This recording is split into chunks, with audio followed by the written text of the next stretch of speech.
আমি শুনেছি তিনি তার সাহাবীদেরকে শোনাতে গিয়ে বলছেন, আল্লাহ রাসূল বলছেন, যদি মুসা আলাইহিস সালাম একটু ধৈর্য ধারণ করতো তাহলে আমরা আরো অনেক কিছু জানতে পারতাম। আল্লাহ রাসূল বলছেন, তিনি ধৈর্য ধারণ করেনি। এরপরে যখন তিনি চলে আসেন তখন খিজির তাকে ডাক দিয়ে বলছে, মুসা একটা কথা জেনে রাখেন, আপনি আমি আরে আপনার সঙ্গী যখন নৌকায় আসছিলাম তখন কি দেখেছেন একটা ছোট্ট পাখি, বাবুই পাখি, এই যে দোয়েল পাখি আছে না, ছোট ছোট পাখি, এই ছোট্ট পাখিটা নৌকার উপর থেকে পানি পান করছিল, এটা কি খেয়াল করেছিলেন? তো জি খেয়াল করেছি। ওই ছোট্ট পাখির মুখে যতটুকু পানি উঠছিল আল্লাহ তাআলা আপনাকে আর আমাকে মিলে অতটুকু জ্ঞান দিয়েছে, আর আল্লাহর কাছে এই যে সমুদ্র দেখছেন এর চেয়েও বেশি জ্ঞান দিয়েছে। তাহলে কেউ যদি বলে যে আমি সব জানি, বুঝে নিতে হবে এ হচ্ছে ইবলিস। বুঝতে পারেননি? এটা বাচ্চার কাছ থেকেও শেখার অনেক কিছু আছে যদি আমরা শিখতে পারি, যদি আমরা শিখতে পারি, যদি আমরা নিতে পারি। কিন্তু আমাদের সমাজটা হয়ে গেছে উল্টো। আমরা শিক্ষা অর্জন করার জন্য নিজেকে ব্যয় করি না, শিক্ষা অর্জন করার জন্য নিজেকে আমরা রেডি করি না। আমরা শুধু হই হই রই রই, যতটুকু ইউটিউব থেকে 5 সেকেন্ড 10 সেকেন্ডের ভিডিও এখন মানুষ দেখে, 10 সেকেন্ড 15 সেকেন্ড মানে রিলস দেখে এখন মানুষ, রিলস দেখে নিল। কিন্তু অরিজিনাল তার ইলম অর্জন করতে গেলে 1 থেকে 1.5 ঘন্টা 2 ঘন্টার একটা বক্তৃতা শোনার দরকার। এই বক্তৃতা শোনার সময় মানুষের নাই।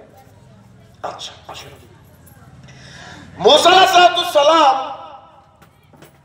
তিনি এমন একজন নবী ছিলেন, আমি ইলম আলোচনা করছি, এমন একজন নবী ছিলেন আল্লাহর জমিনে আর দ্বিতীয় কোন নবী আসেননি যিনি আল্লাহর সাথে কথা বলেছেন।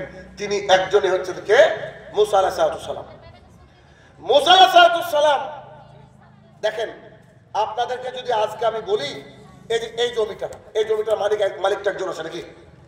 জমিটার মালিক একজন আছে, কিন্তু আগামীকাল যে সকালবেলায় ধরেন আমার বাবা আমাকে বলছে, বেটা শোনো, বা আপনার এলাকার মেম্বার বলছে যে শোনো, এই জমিটা অ্যাকচুয়ালি শাহিনুর রহমানের বাবার, তখন আমি দখল করার চেষ্টা করবো কি করবো না?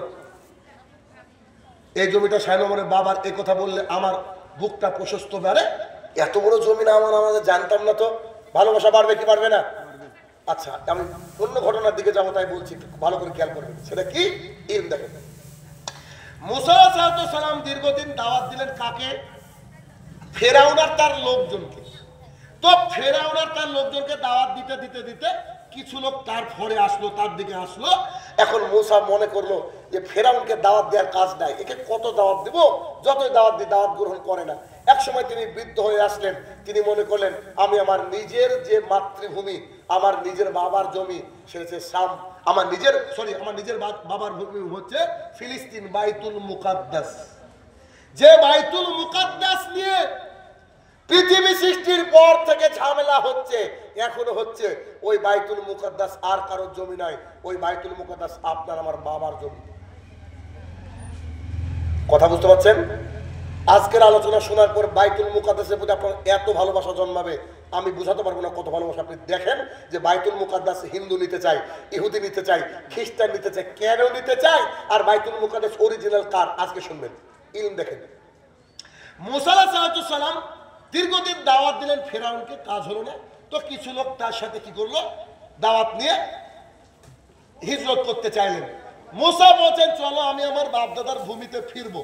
তো যখন মুসা আলাইহিস সালাম মিশর থেকে বেরিয়ে আসছেন, মিশর থেকে বেরিয়ে আসতে গিয়ে বলেন তো সামনে যারা আছেন তারা বলবেন, ফেরাউন কোন নদীতে ডুবে মরেছিল? নীল নদ।